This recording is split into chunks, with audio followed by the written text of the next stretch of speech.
Terima kasih Ini juga. menarik, harga teh meroket pada November, kenaikannya bahkan hampir menyentuh 70%. Betul. Nah, ini kira-kira penyebabnya apa sih? Apakah karena ada matcha movement gitu yang terjadi di seluruh dunia akhir-akhir ini? Iya, Seperti apa? sebenarnya benar kata Mbak Ade, selain matcha movement tuh banyak hashtag kayak matcha core seperti itu kan Mbak. Nah, awalannya untuk yang meningkat tinggi itu adalah khusus untuk matcha. Jadi dari daun teh tencha itu banyak F&B retail khususnya di Amerika itu yang banyak teriak karena harganya melonjak yang hampir 70% itu. Nah, faktor penyebabnya adalah satu memang karena tiba-tiba demand-nya yang melonjak karena trennya itu.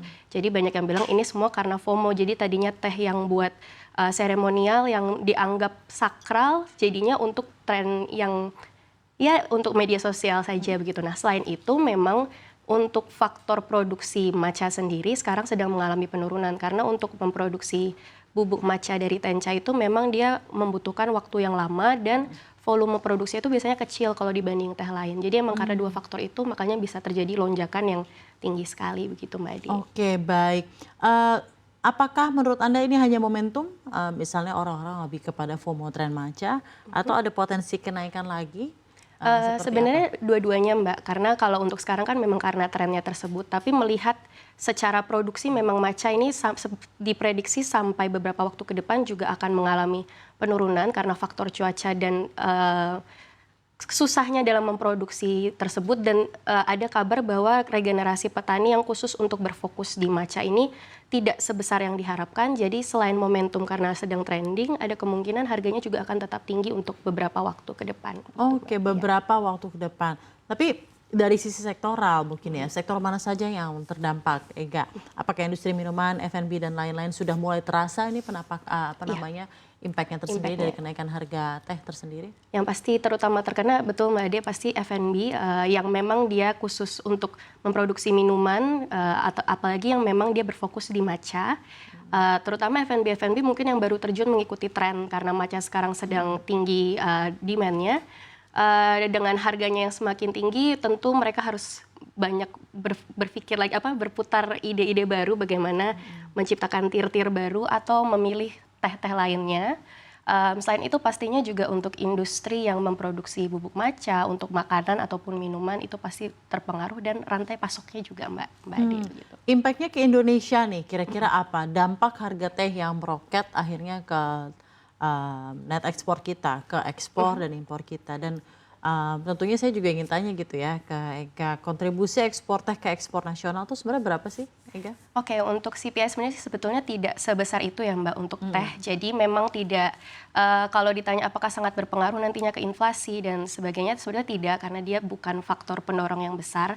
Tetapi ini memang bisa dilihat sebagai peluang untuk Indonesia karena sebelumnya pun kita memang sudah terkenal sebagai salah satu pensuplai teh global. Tetapi bukan teh tencha yang teh hijau, teh matcha yang sedang trending sekarang. Ini lebih ke teh hitam yang memang dia produksinya tidak se-complicated matcha. Jadi bedanya matcha adalah dia prosesnya memang lebih ribet. Lalu kita memproduksi itu dua yang berbeda dari matcha itu Mbak, ada teh hijau dan teh hitam. Nah itu kita banyak sekali mengekspor ke Rusia, ke Amerika, ke China dan Malaysia itu. Jadi dengan adanya ini diharapkannya bila nantinya mungkin demand-nya yang karena semakin tinggi akhirnya F&B dan pasar di luar sana beralih ke jenis teh lain, kita bisa masuk dari celah itu untuk teh Indonesia. Tapi kalau untuk impor sendiri, seberapa banyak kita impor teh? Kita masih impor Mbak, itu banyak dari Masih banyak impor ya? iya, tapi bukan untuk teh yang seperti teh hitam yang biasanya kita konsumsi atau teh hijau. Ya yang biasanya seperti English breakfast dan lain-lain itu kita tidak impor, kita lebih banyak impor untuk yang matcha atau yang lebih niche seperti itu. Dan secara historis kita itu selalu menurun sih Mbak untuk tonasenya. Jadi volumenya impor dari yang tadinya di tahun 2019 kita mencapai 16.000 sekian, sekarang sudah mencapai 8.000 sekian, hampir 9.000 ton. Jadi udah hampir turun setengahnya gitu. Oke, baik. Kondisi produksi teh dalam negeri seperti apa? Apakah Indonesia mampu menutup gap impor teh? Kalau menutup impor karena yang diimpor adalah yang niche, kemungkinan bukan karena dari produksinya kita kuat atau tidak. Karena untuk produksi teh kita termasuk yang kuat.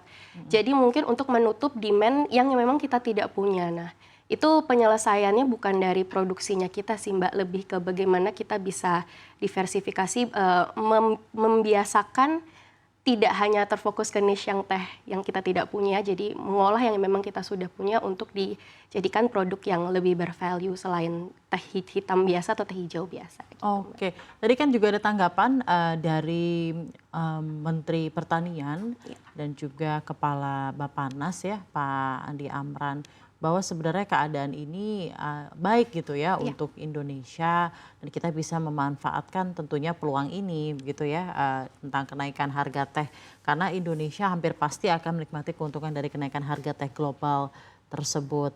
Nah, tapi apa yang perlu kita jadi apa namanya ya, jadi pikirkan bersama ya untuk memanfaatkan momentum ini. Apa yang risiko yang bisa terjadi kalau kita tidak sepenuhnya menggunakan momentum ini dan apa yang harus diperhatikan pemerintah agar momentum ini bisa diraih dengan optimal? Kalau dengan momentum ini kan dilihat matcha yang semakin tinggi nilainya pasti lama-kelamaan nantinya hanya tiara tertentu yang akan lebih bisa mendalami jenis-jenis matcha yang grade-nya ada beberapa itu kan Mbak. Mungkin kita bisa memulai masuk di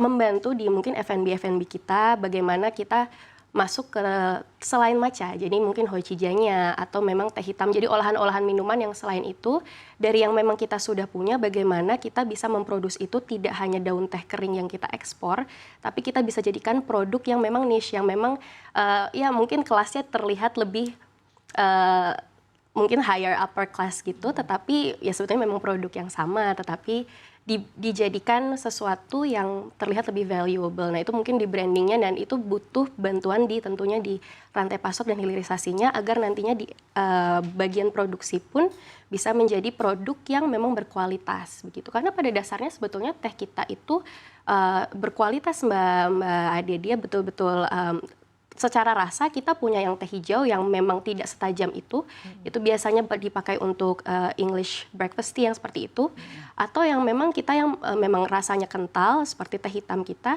yang itu tidak semua negara punya gitu. Jadi secara modal ada, bagaimana kita bisa mengolahnya, intinya jangan sampai jadi mentah, apalagi sekarang demand teh lagi besar begitu. Tapi matcha ini komoditas lain ya, tidak ada ya matcha yang diproduksi Di Indonesia tidak ada Mbak, karena memang dia daun teh tencha yang ada di Jepang dan lalu pengolahannya itu dia di grind-nya berbeda, harus lebih lama, lebih susah, lalu proses pembuatannya ya berbeda dengan yang kita biasa lakukan dan yang kita produce juga daun tehnya berbeda. Gitu. Oke, saya ingin tanya juga mungkin kepada Ega, sebenarnya kondisi produksi teh dalam negeri seperti apa? Apakah Indonesia mampu menutup tadi gap importnya sudah ya? Apakah kenaikan harga teh juga menurut Anda akan memberikan kondisi tersendiri ke inflasi pangan?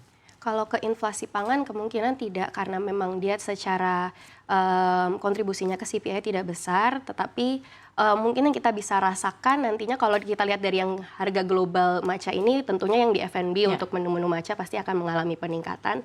Ya, tapi ada dampak positifnya juga, berarti nantinya saat pasar sudah bergeser ke jenis daun teh yang lain, kita memiliki peluang untuk keluar maupun mensuplai lagi yang di dalam untuk semakin meluaskan, meratakan demand teh yang kita produce sendiri gitu Mbak.